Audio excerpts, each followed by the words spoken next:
To start this part, I'm going to come in on my home screen and select a new part.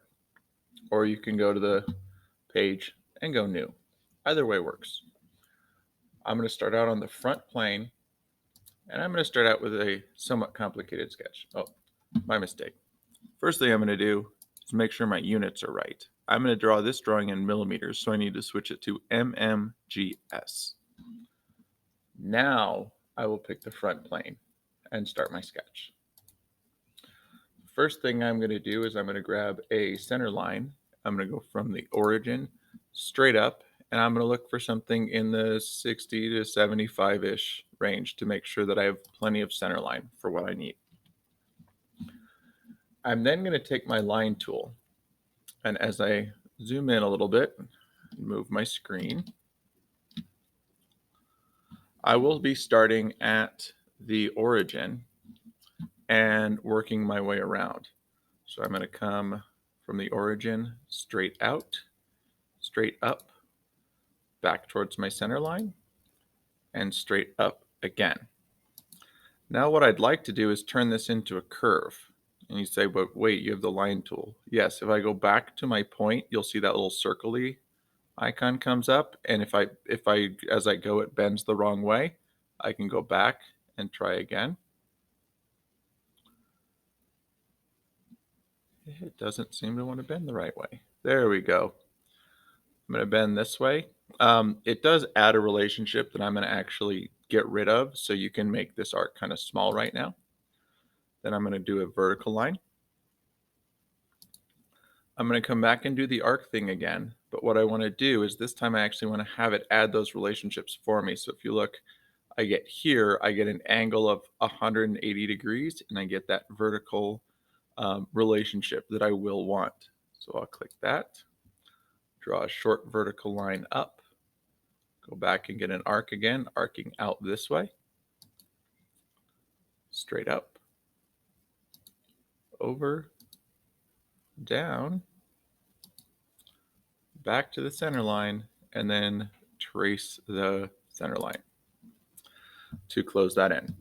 Now this is not my finished shape. Nothing's been defined or anything like that, but the first thing I want to do is there is a relationship on this center right now that it is coincident, that it is essentially vertically aligned with this.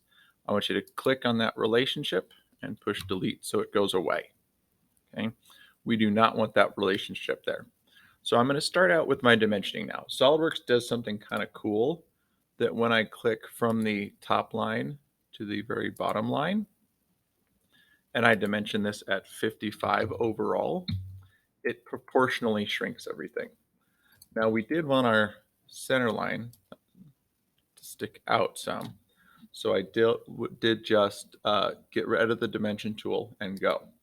SolidWorks also does something kind of cool where if I click a center line and then I click a point and then I go to the other side, I can dimension the entire thing. Because we're using a center line, SolidWorks assumes we're going to revolve or mirror or do something that puts material on both sides. So like I said, if I click the center line, then a point, I can pull to the opposite side. And in this case, I know that I want it to be 25 on the base when we're done. So I'll put that in there. This line is, this line here is 4 tall. From this point to the center line on this side is 20. And it is 2 tall.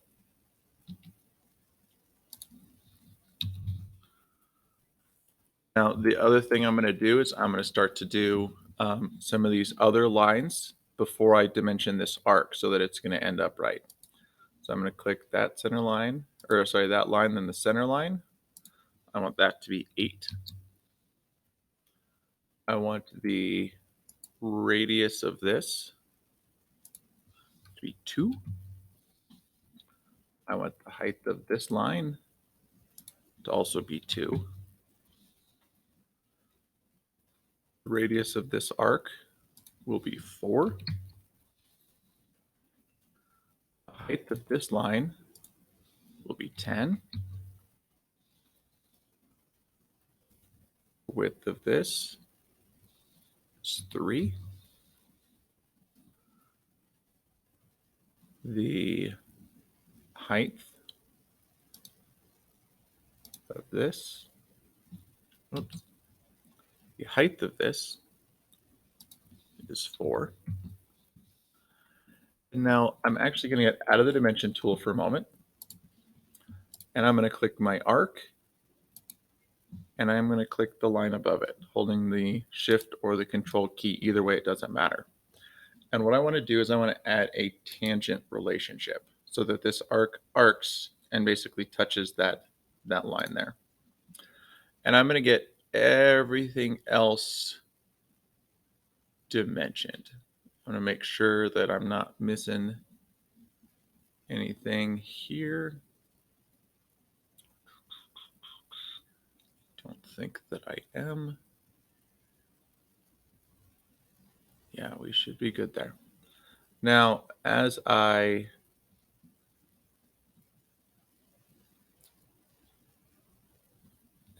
make a few more dimensions, I'm actually going to dimension this radius, and I did it weighted towards the end so that hopefully I will not push my shape out of shape. I'm going to dimension it at 40 so that I get a nice arc like that, because that's exactly what I want. And then I'm going to dimension from here to here.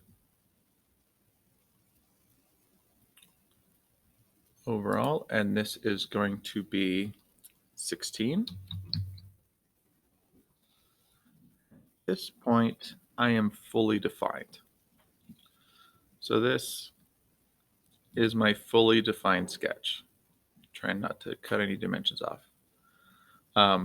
So if you need to, you can pause the video here to look at all these dimensions. I believe there's also a image of this in the folder. I also have one more thing to do. I'm going to click my sketch fillet tool. I'm going to set my fillet at 1.75 millimeters. I'm going to come to the base and I'm going to fillet these two corners to create something that's almost round.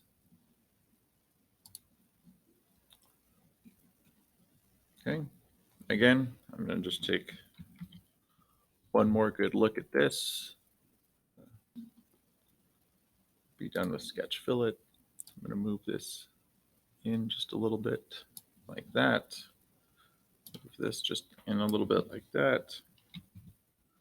Again, set that up so that if you need to pause it, you can look at this again to get all your dimensions right. You want to be fully defined. There should be no blue lines.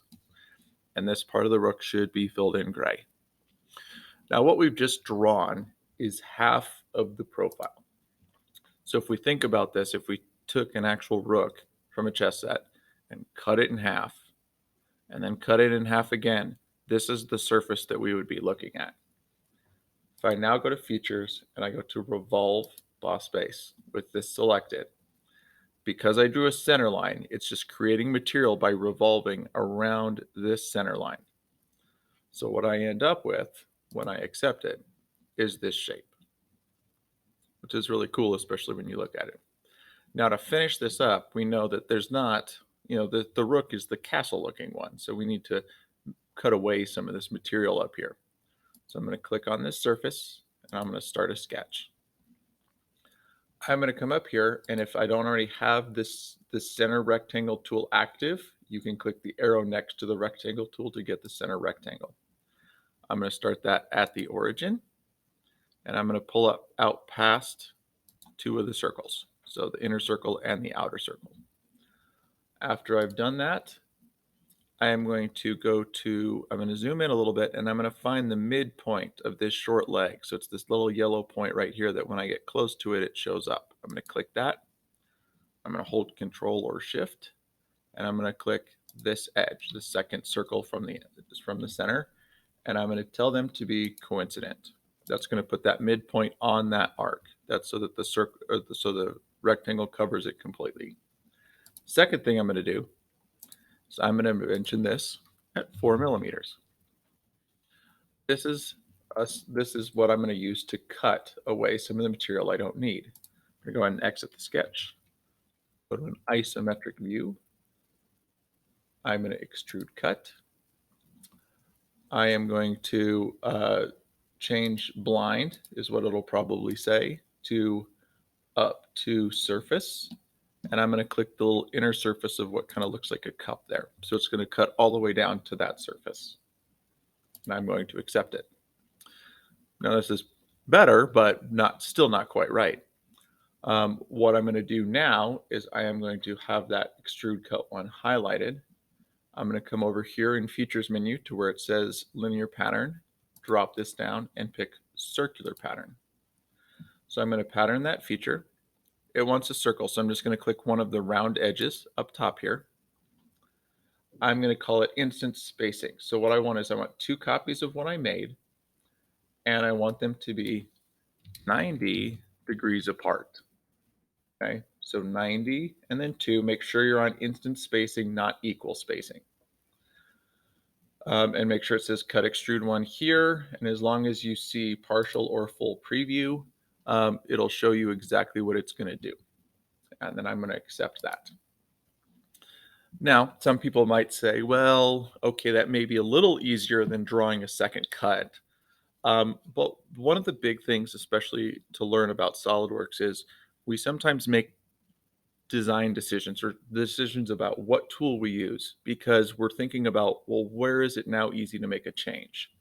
So if you think about it, the width of all 4 of these is controlled by one dimension in one sketch. So if I need to make a change, if I need to change the 4 to 4.5, I go one place, I make that change, and all of the cuts update. That's why I did it that way.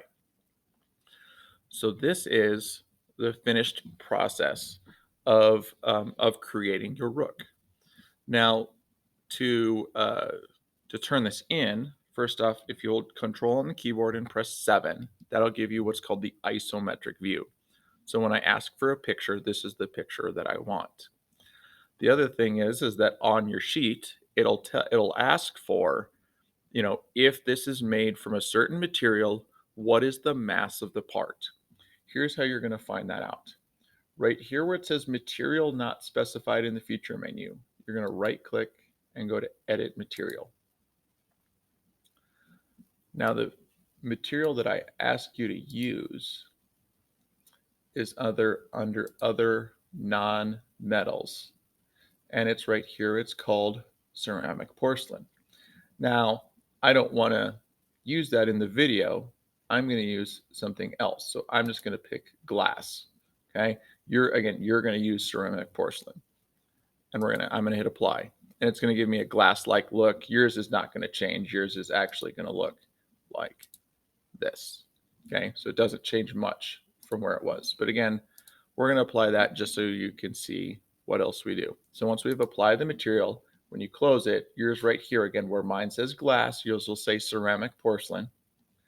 And then you go up top to where it says evaluate mass properties. Okay. And again, this number is wrong because I used the wrong material, but this is the number I'm looking for when it asks you to type it in when it's made out of ceramic porcelain, or if it asks for any other material, this is where you're going to type that in. Okay, or this is where you're going to look. And again, if I have to make a change, if it then asks me for like, what would we do if it was made from a wood material, I can go to edit material. I can go to woods, and it will give you, I'm going to pick one that I know I'm not going to use on the sheet. So I'm going to pick pine and apply. Close that. I get my pine shading look now, mass properties, and you can see that the weight has changed. So make sure that the material is correct before you get the mass in order to make sure you answer the question correctly.